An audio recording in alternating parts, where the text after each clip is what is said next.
on the back of my shoulder, which was cut off, and they got everything, but apparently what they believe happened was that it seeded before they cut it out. So it went one to my neck and one under the arm. So I had the operation to get rid of those. Skin cancer has been a part of the Chappell brothers' lives for a long time. We weren't well served with our Celtic background, with the skin that we were dealt for the life we've chosen. And what do you remember about sun protection back in those days? Same thing. As kids, there was no such thing. A bit of zinc cream on the nose was about as far as it went. I was an adult before I heard about sunscreen. Besides, there were bigger dangers at the time in the family's Adelaide backyard. How intense was backyard cricket for you three growing up? It was pretty intense, yeah. I mean, if you call Trevor chasing Greg with a tomahawk, around the backyard, intense, it was intense. I chased Greg around the backyard, so he shot down the side and bolted over the gate, and I put the tomahawk into the gate, and Greg came back when he thought it was safe. A couple of days later. When Ian started playing Test cricket, sun protection was still almost non-existent. Well, they didn't have big hats then. You had the Australian cap, or you had those stupid terry toweling things which were useless. Greg eventually played a key role in educating many Australians about becoming sun smart, thanks to his iconic wide-brimmed hat. I designed the Greg Chappell hat that I wore for the rest of my career, and sleeves down, and try and keep as much of the sun at bay as possible. And a beard for a lot of my career, for the same reason, to deal with protection from the sun. And the Chappell's eyes have got that killer gleam. Of course, Ian played a crucial role in revolutionising the game via Kerry Packer's World Series cricket. And when he first joined the wide world of sports commentary team, hats were still very much optional. His first attempt at a Panama hat didn't go down well with his old teammates. I put it on one day, I must have been at the Gabba, and Jeff Thompson came charging up and he said, "You look like a bloody cassowary." And I think I stopped wearing that one after Tomo told me I looked like a cassowary. Losing close mate Richie Benaud to skin cancer rammed home just how dangerous their cricketing days had been. But Ian says the passing of his own mum, Jean, 6 years ago, gave him a different outlook on death. After that, I came to grips with it, and you realise that one thing you do know, it's going to happen.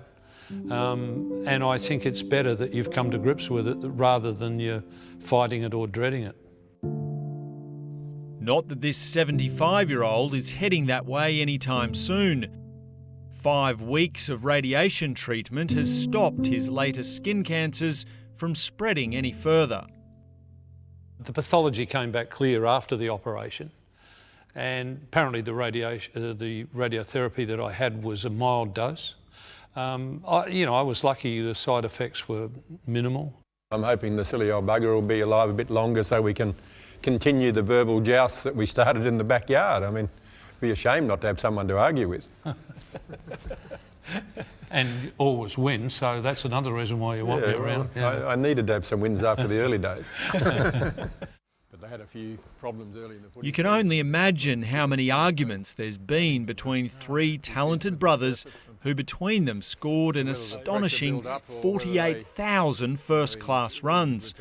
But here at the Sydney Cricket Ground, it was Greg who dominated. There's only one bloke made a Test 100 here. I got 180 against the West Indies. Greg's name fills the SCG honour boards for scoring Test tons.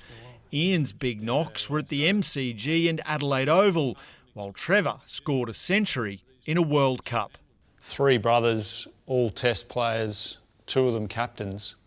What do you put it down to? Well, Jean should be in a Hall of Fame somewhere.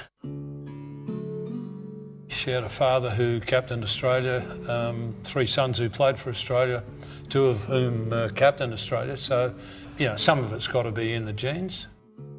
Their grandfather, Vic Richardson's picture also adorns the SCG. He played in the infamous Bodyline series against England. The Ashes begins again on Thursday night, and while Australia currently holds them, we haven't won the urn in England for 18 years. The Ashes means everything to Aussie cricket fans. Can we finally break that drought and win it on English soil? Yeah, I think we can. You know, I'm pleased with the squad that we've got for the Ashes. It could still be tight, but I think England are on the edge of a precipice, and a little bit of crumbling and they're into the abyss. To see the way my old man's been. For Australia's stars Steve Smith and Dave Warner, the Ashes presents an opportunity for redemption after the cheating scandal in South Africa. Greg and Trevor Chappell know firsthand what it's like to become the villains of Australian cricket. Well, it looks to me as if they're going to bowl underarm off the last ball. Rod Marsh is saying no, mate, but I'm sure he's going to bowl an underarm delivery. That was probably the one bit of advice from Greg that I shouldn't have taken. It wasn't advice.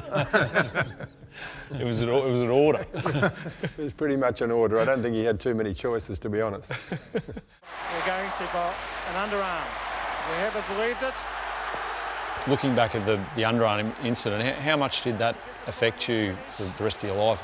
It's hard to say, really. I played the test matches I did play, I played after the underarm, so you would think that it didn't affect it that too much. Jeff Howard coming onto the field, asking what's going on. Is this cricket? I mean, Trevor's always been the quiet one. It's given him a conversation starter. I mean, I don't know what he's complaining about. Is that rationalisation, is it? No, it's just a fact. Greg Chappell became one of the only Australian captains to be booed on home soil in his next innings. I actually carried a white handkerchief in my pocket. That night I thought I might need it at some point just to, call for a truce or something. It probably helped me to focus on, well, the only way I've got of shutting these people up is to make some runs, and I was able to make some runs on that night, and things went pretty quiet and actually got quite positive towards the end of it. It's a valuable lesson for Smith and Warner, who are guaranteed to receive a hostile reception from England's Barmy Army. My feelings always were that you don't annoy good players, because good players will only play better if you annoy them. The best thing you can do at any stage, no matter what's happening, is to do your job. Just get out there and perform, and generally the rest of it goes away.